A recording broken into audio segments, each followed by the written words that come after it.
आता आपण खिचडीची तयारी केलेली आहे।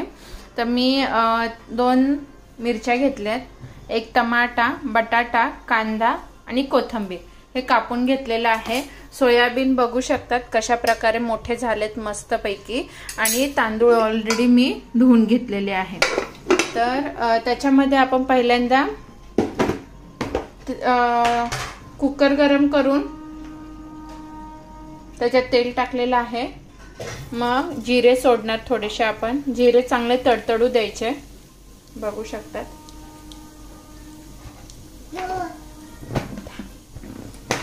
जिरे चांगले तडतडले की त्याच्यात आपण मिरची सोडणार, मिरची टाकूया।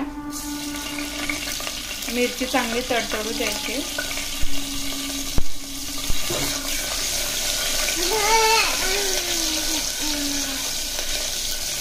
मिरची चांगली तडतडली तर त्याच्यात आपण कांदा टाकणार, चिरलेला बारीक कांदा कापलेला।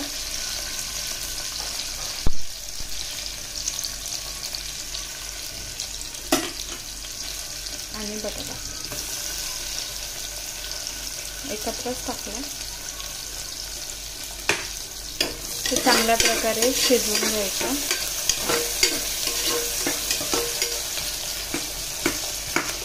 बटाटा बघू शकतात कांदा चांगल्या प्रकारे गोल्डन कलर आलेला आहे। आता आपण हा चिरलेला टमाटा ह्याच्यात टाकणार।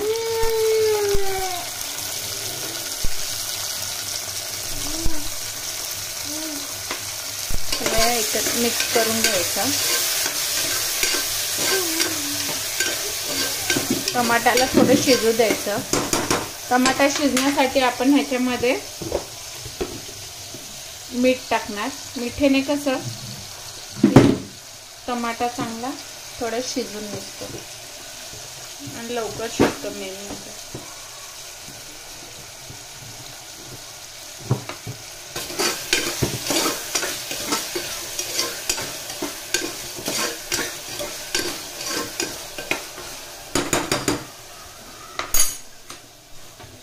टमाटा चांगल्या प्रकारे शिजले असल्यामुळे आपण जे सोयाबीन आधीच पाण्यामध्ये शिजून उकळून हे व्यवस्थित करून घेतलेले गरम पाण्यामध्ये बॉईल, तर ते ह्याच्यात मिक्स करायचे।